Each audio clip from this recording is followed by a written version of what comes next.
Hi guys! Ito yung last day namin nung nagpunta kami ng Seoul ng mga friends ko. At that day ay pupunta kami ng Seoul Tower. Pero before that, sasakay kami ng Nansam cable car. So ayan, expected namin na yung usual na cable car, yung maliit na parang square. Pero ito yung nasakyan namin guys. So malaking cable car siya at kasya yung maraming tao. So hindi pala exclusive yung cable car para sa amin. So marami palang pwedeng makasakay. And then yung mga view sa gilid, around, maganda siya. So yan. At before kami nagpunta ng Seoul Tower, ay nag-drop by kami dito sa mga Love Locks. Ayan, ang daming Love Locks guys. Then pwede din kayong bumili ng Love Locks dito. Maulan that day. Ayan, rainy season siya. Autumn season pala yan guys sa Korea. So yan guys, punta muna tayo dito. Magpa-picture lang kami saglit. Then nag-take din ako ng video. And then after that ay pupunta na kami doon sa Seoul Tower. Na-stuck kami dito guys dahil meron ding ibang nagpa-picture. Then nagpakuha din kami sa mga nakasabayan naming mga Filipino. So ayan, may pa-solo saka may pa-group photos kami na nagaganap dyan sa Love Locks. So dito tayo banda guys. Ang daming Love Locks. See that? Grabe. Sinali daan video ko lang. Yan, may model na ako sa aking video. Mayos ka. Tapos na kami dyan sa Love Locks guys. So akyat naman kami para pupunta kami doon sa Seoul Tower. So yan yung Seoul Tower guys. So puntahan natin yan maya-maya. Another Love Lock here guys. Ayan. Punta na kami doon sa tower.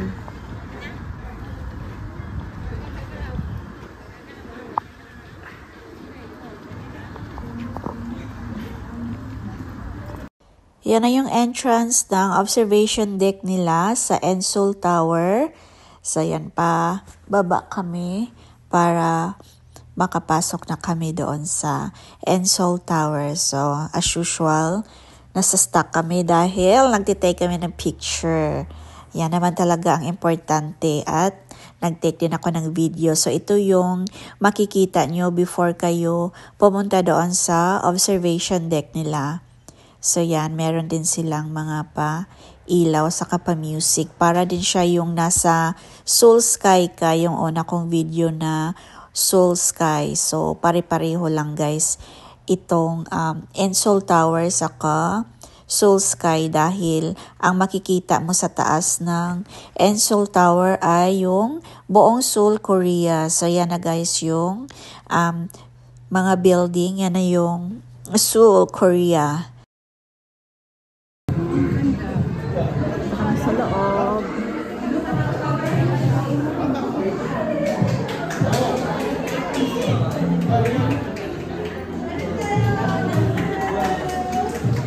Ikot tayo dito.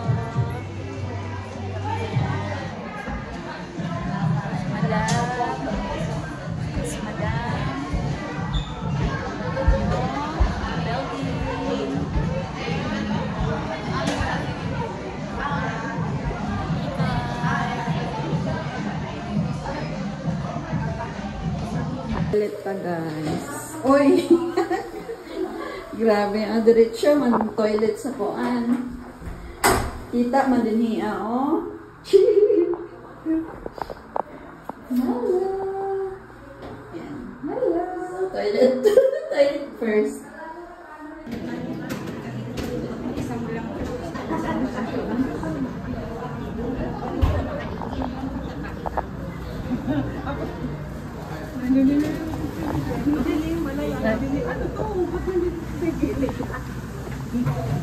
May Love Heart guys. Grabe, puno. Punong-puno ng Love Heart.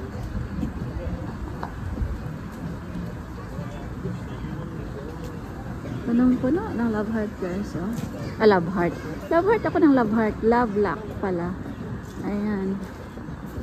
Love lock. Ayun, dito. Hanggang dito. Hanggang dyan.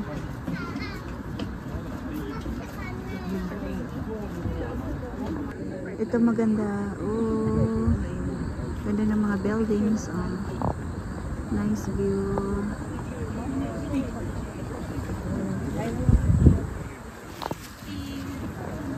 Oh, friends.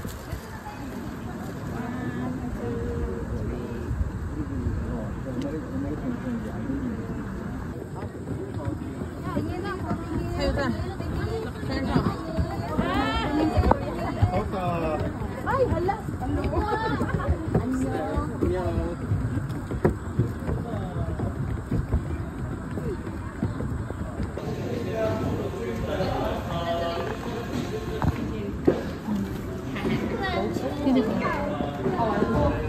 Then, solong-solo natin. Hindi naman sa solong-solo.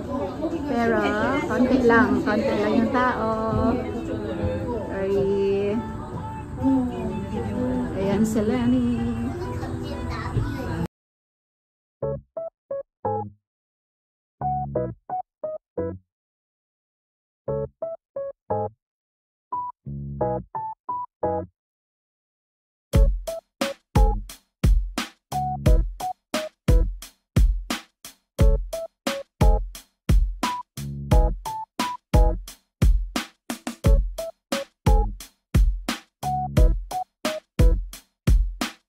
Dana kami guys sa Ensol Tower at pupunta naman kami sa Bukchon, Hanok Village. So, doon kami magla-lunch dahil hindi pa kami nagla-lunch guys.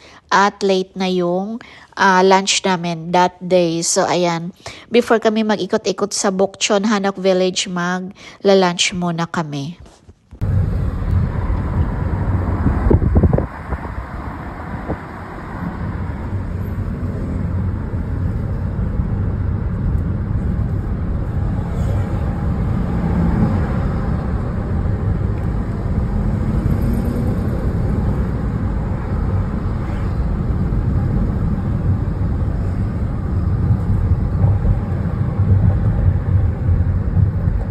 Andito na kami guys sa Bukchon, Hanok Village. Hinintay lang namin na mag-move yung mga cars kasi medyo traffic siya guys. At hinintay din namin yung aming mga kasama kasi every time nalalabas kami, tagdadalawang car kami. So ayan, andito na kami sa cafe. Nakalimutan ko yung name. Lagay ko na lang sa screen mamaya.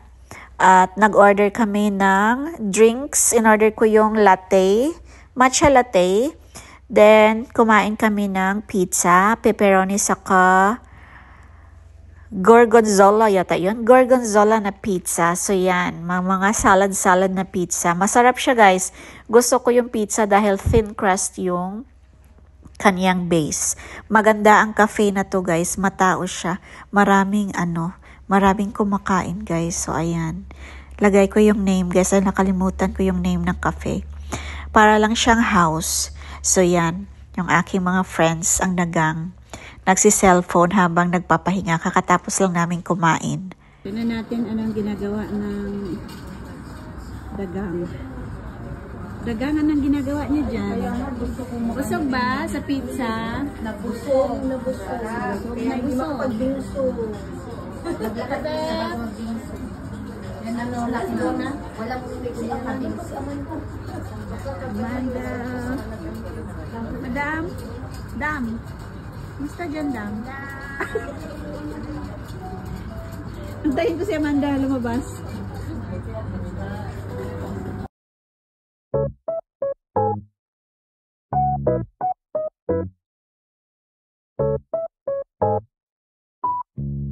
Naman tayo sa loob ng cafe. Yan lang siya kaano. Yan lang yan siya.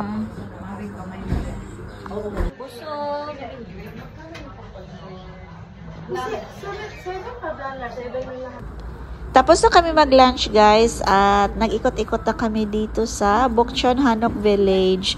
Ang ganda ng village nila guys. So ito yung mga traditional houses na mga Korean na nakapreserve pa from Joseon Dynasty. So, ayan siya guys. Makikita mo talaga yung mga houses nila at pwede mo siyang pasukin.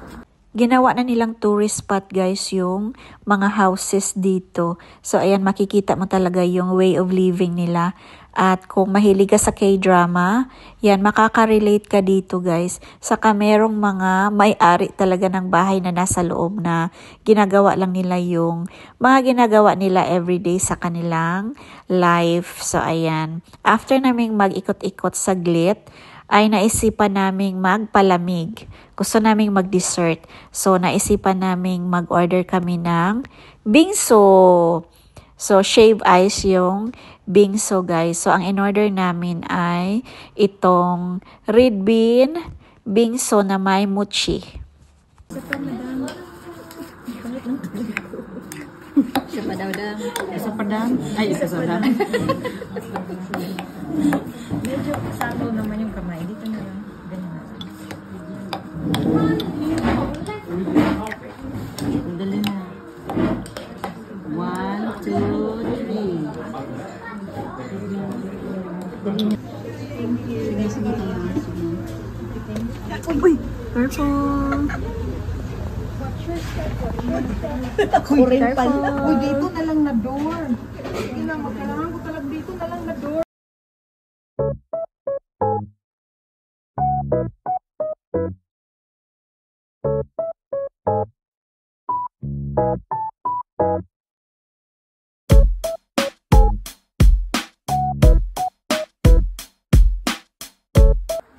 Pwede din pala guys, magdamit ka ng hanbok. Ayan, yung dalawang girls na nasa gilid. Maganda siya guys, good idea pala nakahanbok ka at maglakad-lakad ka dito sa kanilang village. So ayan, parang ma-feel mo talaga na Korean ka. So ang ganda ng idea, pwede din pala guys. Since ang village nila guys ay tourist spot na siya, so marami talagang tao na pumupunta. Meron silang tagabantay guys, bawal maingay dito. So ang gagawin mo lang ay maglakad at mag-take ng picture. At pwede namang magsalita pero talagang hindi malakas at bawal magingay. Bawal humalakhak guys ng malakas doon dahil merong mga tao na nasa loob ng kanilang houses. Yan yung experience namin guys sa Bokchon, Hanok Village. Bye for now! See ya!